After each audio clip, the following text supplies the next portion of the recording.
Wala nang maraming paligoy-ligoy pa, diretso sa punto na. Maiksi lang ang komentaryo, pero diretso sa punto. Maraming kuro-kuro, may tiwali, may totoo. Dito, sa puntong diretso tayo. Punto, diretso. Ito ang topic natin. Ito na nga, nakikita ko maraming mangyayari sa susunod na mga araw. Talagang mga kabunyog, ano ito? Itong nakikita natin ngayon, hindi pa ito eh. Ano ba? Ilinaw ko na, anong mga nakikita ko? Una, mga kabunyog, mga kababayan, ang investigasyon sa susunod na mga araw ay lalawak palalo. Tungkol dito sa mga itong mga officials mismo ng Malacanang na na-involve sa anomalya sa flood control at nag-resign na nga sila.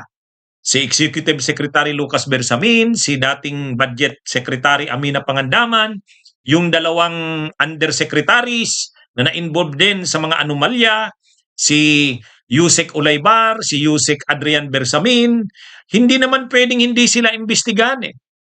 Sinabi na ni Senador Ping Lacson. Nakatakda na ngayong araw ang oath-taking ni Ralph Recto bilang bagong itinalagang Executive Secretary ng Office of the President. Anya, nakatutok sila sa pagtugon sa korupsyon at pagpapabuti ng pamamahala ng administrasyon ni Pangulong Ferdinand Marcos Jr. Bunsod nito, tumanggi na rin si ES Recto na magbigay ng komentaryo kaugnay ng mga pahayag ni Senador Amy Marcos laban sa Presidente. Ngunit sang-ayon siya sa rekomendasyon ni Senador Panfilo Lacson na imbestigahan ang ilang bagong nagbitiw na opisyal ng palasyo dahil sa pagkakasangkot umano nila sa katiwalian. Kabilang dito sina dating ES Lucas Bersamin, ang apo nito na si Undersecretary Adrian Bersamin at si Department of Education Yusek Chaygiv Olayvar. Definitely. That's the purpose of all of this. Ang hinahanap natin, accountability and justice, di ba? So expected yun sa opisina ng ES. All right, thank you. You know, Mr. President, the President is a very kind-hearted person.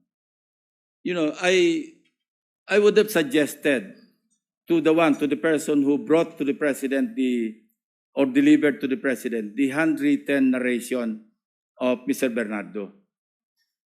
I would have suggested na tanggalin niya and then order an investigation.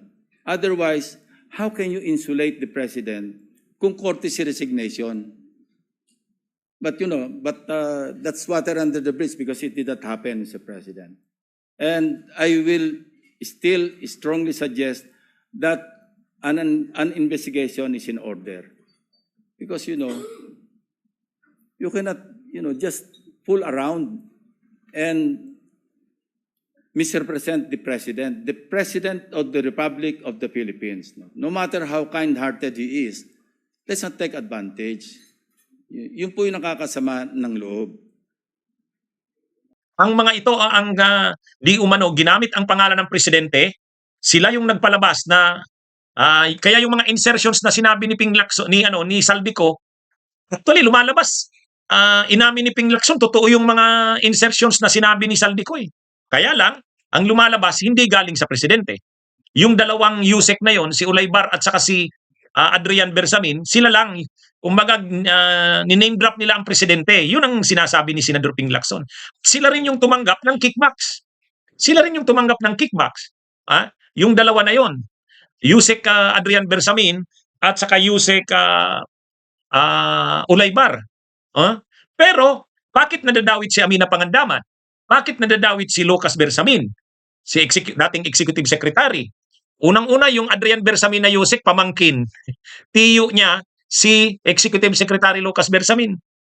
Ito namang si Yusek Olaybar na nakipag-usap kay Bernardo, kasamahan ito nung panahon ng matandang Angara, magkasama sila, mga staff sila sa office ng dating senador, ng yumaong senador Edgardo Angara.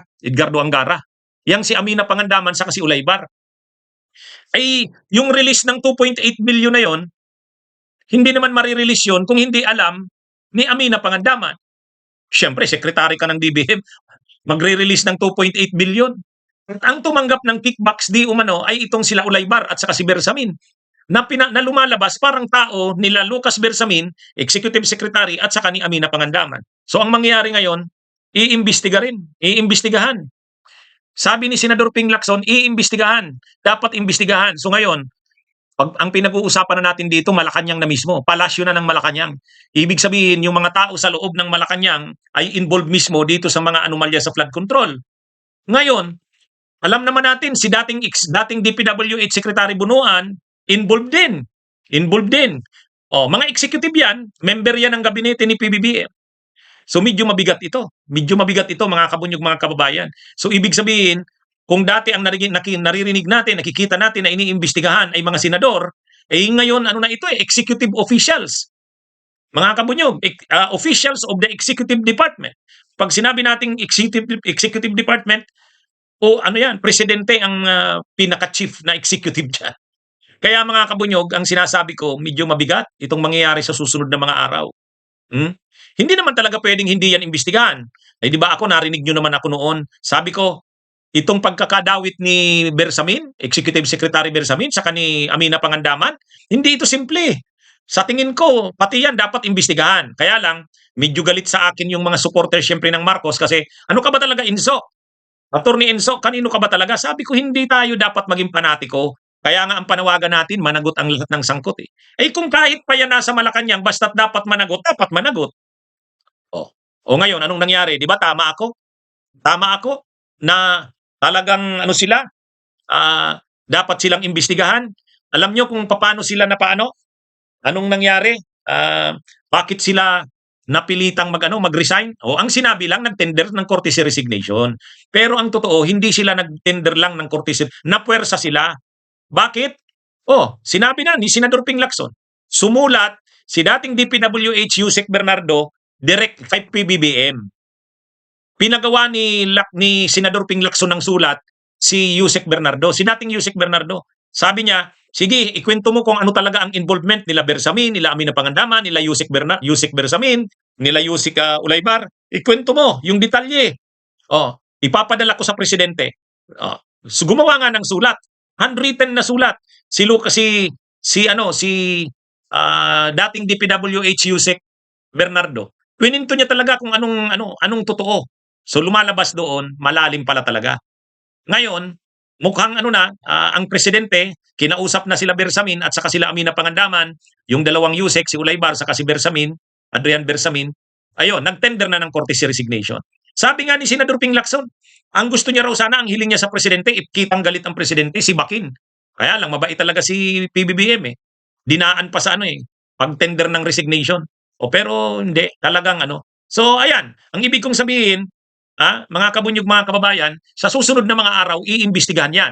Pag inimbestigahan yan, makikita natin na ang korupsyon ay hindi lang sa Senado, hindi lang sa DPWH, hindi lang sa mga kontraktor, sa loob ng Malacanang matindi, sa mismong budget DBM na mismo, sa mismong Office of the Executive Secretary. Kaya ito mga kabunyog. Kaya lang habang papalapit ito kay PBBM, hindi kaya umabot na ito sa punto na kumbaga nasa nakapasok na sa Malacanang ang mga sangkot. Ang tanong na lang, siyempre, ang lumalabas dito, dinidepensahan lang ang presidente.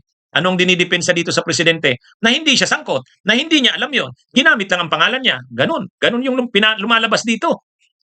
Pero palalim ng palalim, mga kabunyog, mga kababayan. Palalim ng palalim. Kaya yung title ko, ito na ang nakikita kong pinakamahirap na mangyayari sa susunod na mga araw. Ang tanong, kayanin pa ba ni PBBM na to? Ito na yung sinasabi natin noon na Pandora's Box. Itong sinusulong ni PBBM na anti-corruption, palaki ng palaki ito. Buong sistema ng gobyerno mahahagip nito. Senado, Kamara, hindi yan. Ang tanong, kayanin pa kaya ng administrasyon ito? Kaliwat kanan na yung sa kanya. Kaliwat kanan na yung alam nyo kung paano na lang nakakaligtas si PBBM dito? Alam nyo kung paano na lang nakakaligtas si PBBM dito, mga kabunyog, mga kababayan? Bakit hindi pa umaabot sa punto na gusto na siyang patalsikin ng mga tao? Ang gusto lang naman kasi ngayong patalsikin siya yung DDS. Bakit ang military, bakit ang simbahan, bakit ang mamamayan hindi pa umaabot sa ganun? Alam nyo kung anong sagot? Argo, alam mo kung anong sagot? Sige nga, yung mga viewers natin. Alam nyo kung anong sagot? Bakit hindi pa umaabot na gusto ng patalsikin si PBBM? Argo, anong sagot? Alamin nga natin kay Argo kung alam niya ang sagot. Alam niyo ang sagot diyan? Hindi yan dahil sa mga senador, Argo. Sige nga, abangan ko nga kung may makakuha ng sagot. Bakit ang simbahan, bakit ang military, bakit ang mga tao hindi umaabot sa puno? Ayan, ang galing ni Brother Noy Arizala. Yan ang tama. O tama si Sherwin Arboleda. Kasi ang papalit si Sara. Yun. Yun, Argo, ang tamang sagot.